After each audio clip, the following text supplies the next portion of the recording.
Let me ask you a question. What is the point of superheroes? Fictional heroes like Iron Man, Superman, Captain America, the Hulk, Thor, etc., etc. What is the point of superheroes? Well, first, before we answer, let's take a look at this little movie, Deadpool and Wolverine. You may have heard of it. Deadpool and Wolverine was the biggest superhero movie of 2024. Marvel's first big hit in a while after a drought where show after show, movie after movie fell short of their desired target, both in ratings and profit. And then came along Deadpool and Wolverine, the crossover both comic book and casual Marvel fans were bound to love, as the swearing, hilarious anti-villain Wade Wilson teamed up with Logan, Wolverine, as Hugh Jackman returned one last time to play the beloved superhero. It was a movie that garnered love and profit in droves, whilst at the same time allowing for many fans who had previously given up on Marvel as the brand sunk lower with each box office bomb come back for this one movie, and somehow single handedly get them reinvested in the franchise. Of course, that doesn't speak for all, but for a fair amount of the audience. And then, on the other hand, we have the Joker franchise, the infamous Batman villain reinvented by Joaquin Phoenix, and not altogether surprisingly, managed to overtake the original Deadpool movie to become the highest grossing rated R movie ever when it came out in 2019. And it held that spot, but only for a few years, until Deadpool took back the record in the latest installment in his film free series, Deadpool and Wolverine, which we of course just touched upon. Grossing over $1 billion worldwide, similar to the Joker, Deadpool and Wolverine became the highest grossing rated R movie of all time. And it will most likely hold that record for a while, seeing as how the hype for Deadpool and Wolverine will most likely never be repeated in the near future, at least for R rated movies. Or will it? Because lo and behold, Hollywood could not say no to its unmitigated thirst for big green stacks of cash and decided, to absolutely no one's surprise, the Joker would be receiving a sequel. And I do not doubt for a second that this movie will be a success. It may not reach $1 billion, and it may not be the best rated R movie out there, but mark my words, it will still be a very popular movie. But just how popular it becomes, we will see in the months to come. But you may be asking, what am I even trying to say? And how has this in any way got anything to do with the title of this video and what we're supposed to be talking about? Well, to answer that question, let me start by lobbying another question back at you. One that I've already asked you. What are the point of fictional superheroes? Now, you can answer this question in any way that you want, but this is my take on it. Superheroes in fiction and to us in the real world are beacons of justice, hope, and goodness. They protect, they serve, and ultimately carry out their duty, their great responsibilities that come with great power. And these superhero movies, they portray that. The likes of DC and Marvel, that's what they're so effective at doing. They give us heroes, role models to look up to. They give young kids a role model, a figure to look up to and say, that's who I want to be. A Captain America who fights for his country, for the people he loves, without an ounce of selfishness and with all the bravery in the world. Or an Iron Man, who though he starts out as a, in his words, genius, billionaire, playboy, philanthropist, and weapons manufacturer, over time he starts to use his money for good, eventually making the ultimate sacrifice, giving his life for the greater good. Or a Spider Man, just a simple teenager, but a teenager with great power who uses it to help the people around him, be the friendly neighborhood hero we could all do with. It's as Stan Lee himself, the creator of all these iconic, beloved characters, said. Another definition of a hero is someone who is concerned about other people's well being and will go out of his or her way to help them. Even if there is no chance of a reward, that person who helps others simply because it should or must be done and because it is the right thing to do is indeed, without a doubt, a real superhero. And you might be thinking, well, isn't that what both Deadpool and Wolverine as individual characters do? Sure, he might swear a lot, do read, be half high whenever he's saving people, but Wolverine and Deadpool both do save people, and Wolverine especially undoubtedly does it selflessly as well, if Deadpool is a little grey in that area. Well, I will respond to that by saying that you're missing the entire point of what I'm trying to push forward here by giving you the Deadpool and Wolverine point. What I'm saying is not that Deadpool and Wolverine are bad characters and we shouldn't watch their movies, no. But I do believe that we don't need more of them. Sure, as a one off, like this was, we can have these films, these rated R films in the Marvel Studio franchise, but if we continue like this, if superhero movies start transitioning from a family affair where we watch amazing people in flashy costumes save human lives, even if it is a little outdated, they save the earth, to movies filled with swearing, sex, gore, the whole lot, well, we would be deterring from the true message of these comic book superheroes, in my opinion. And Deadpool and Wolverine was a great movie, there's no denying it. I enjoyed it, and quite obviously many others did. But it shouldn't set the standard for what superhero movies become. Because there's a chance, and quite undeniable one in fact, that this will happen. It's inevitable that a sense of superhero fatigue, as it has been coined, has broken out, where audiences simply aren't interested with the same old formula given to us, but with different characters and flashy effects anymore. People are moving away from this genre of film, which is another reason for the recent downfall of huge studios such as Marvel and DC. But with Joker 2 falling due on its way to cinema soon, and with the success of Deadpool 3, it would seem that Marvel and DC studios may have found a new formula, a way around this issue, in the form of R-rated films that, while still being considered part of the superhero genre, are anything but. They are films filled to the brim with sex, violence, profanity, and everything else, which, whilst it can work in film, doesn't really have a place in the superhero genre, especially when they are movies adapted from works such as the original Marvel comics, DC comics. So, essentially, whilst the one off is okay, R rated movies should not set the standard for what superhero movies start to morph into, especially in the Marvel universe, because it has to be acknowledged that this has been a common occurrence in the DC universe for a while now, with the movies progressively all meriting the R rating. But I do also have to admit that I have nowhere near as much understanding or love for the DC comics or its characters compared to Marvel, so we're not going to focus on that too much. So, even if it be with only our beloved characters in the Marvel franchise, I hope that Kevin Feige, Marvel Studios, and Disney, they put sincerity, role models, true storytelling of amazing individuals with abilities beyond the mere mortal, which they use for good instead of humor, irony forsaking the true beauty of heroes, ultimately for one thing: profit. That's all they really care about. They can put aside all these things that I've just mentioned: sincerity, role models, true storytelling of amazing individuals with abilities beyond the mere mortal, which they use for good. They will cast that aside if it suits them because they have that hunt for more money. So you may be at this point asking, but don't these movies, these genre, this way of telling superheroes, doesn't it work better?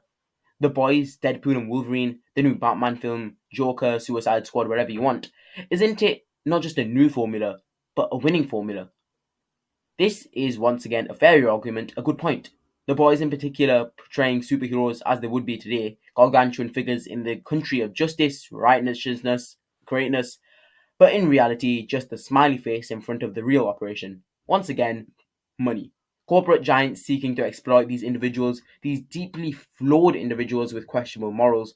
That's what makes The Boys so good, because it's such a realistic take on superheroes today, the reality of what they would be. These heroes, or rather anti heroes, they represent a different, more modern type of protagonist, a different, more modern type of superhero, one that mirrors the imperfect nature of humanity. That is what The Boy does, and it does it exceedingly well. But as I said before, we as humans, while stories like these might be realistic and might be praised for being so, well, we also need our stories of infallible heroes who strive in the way of goodness, or no matter the consequence, to give us something to look up to. You may see the character Hulk and say, well, why would I look up to someone like that? And the answer is simple: you don't.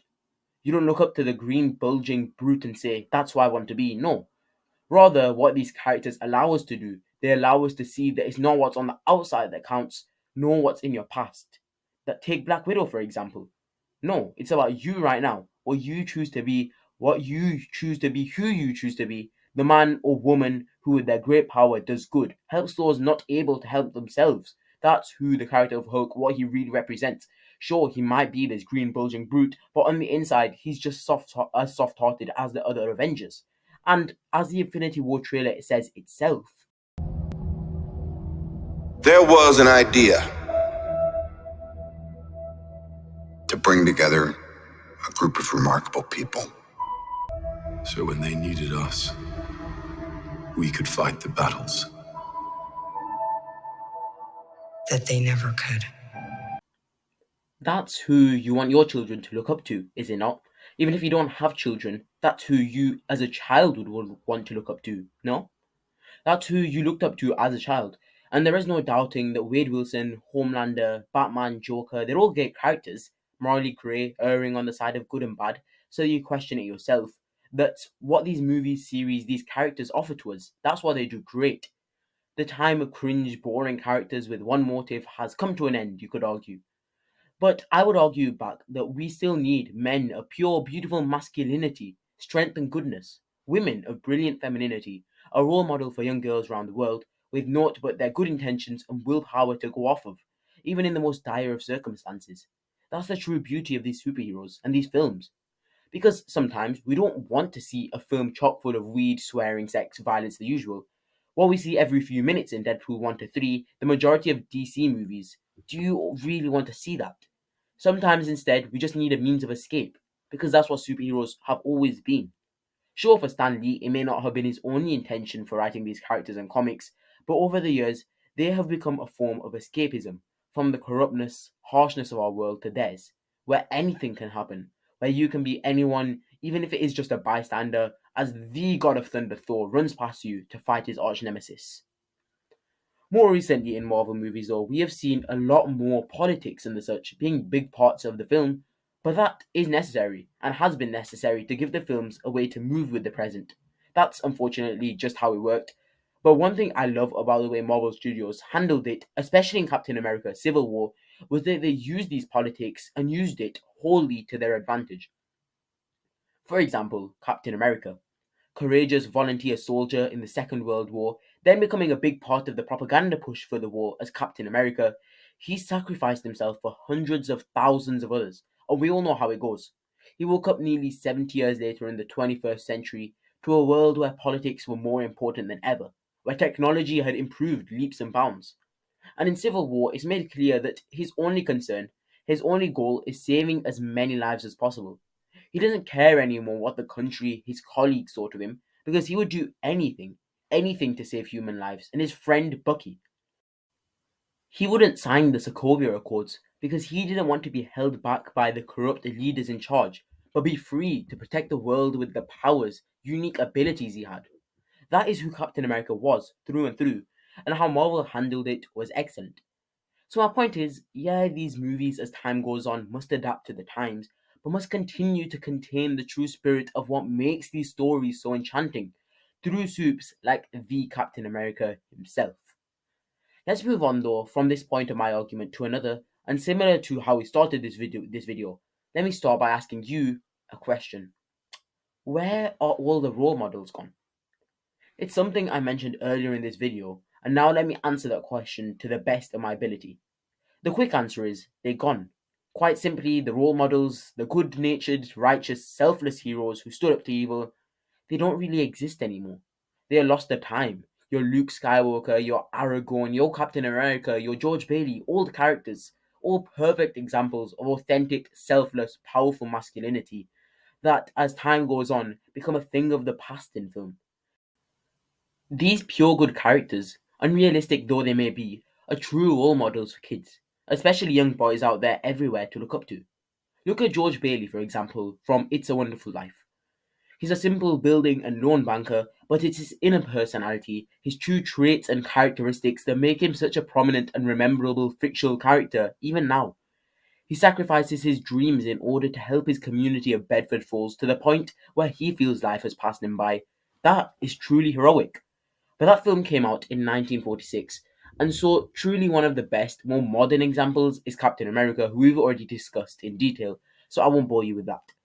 But why don't we see any more of these role models for kids, for boys?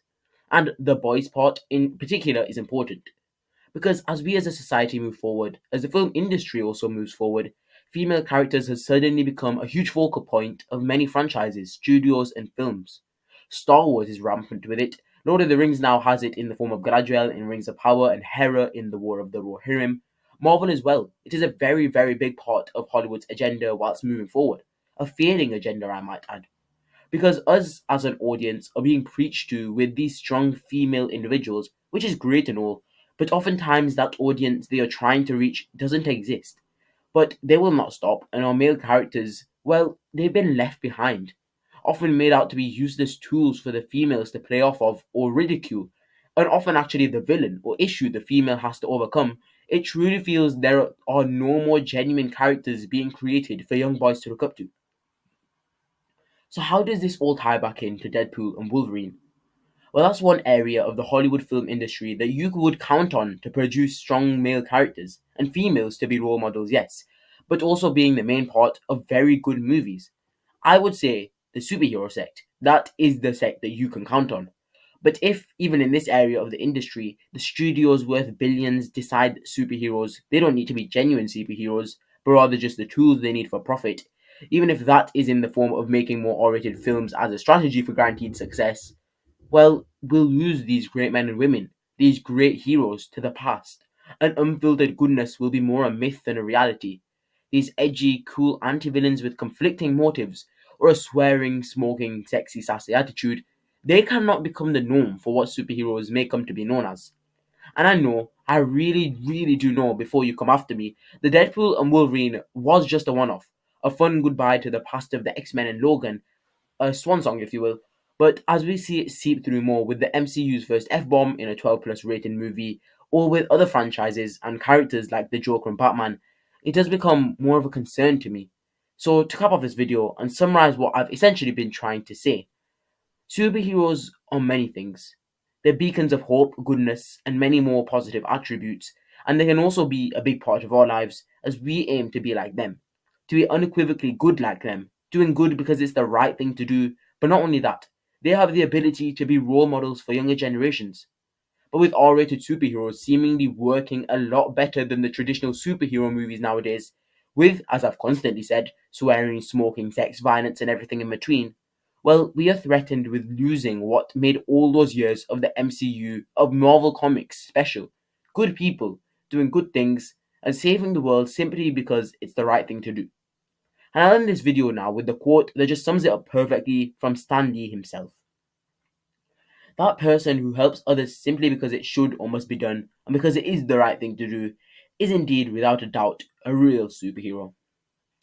Thanks so much for watching, guys. Please subscribe if you've got to this end of the video. Darth Sauron, out.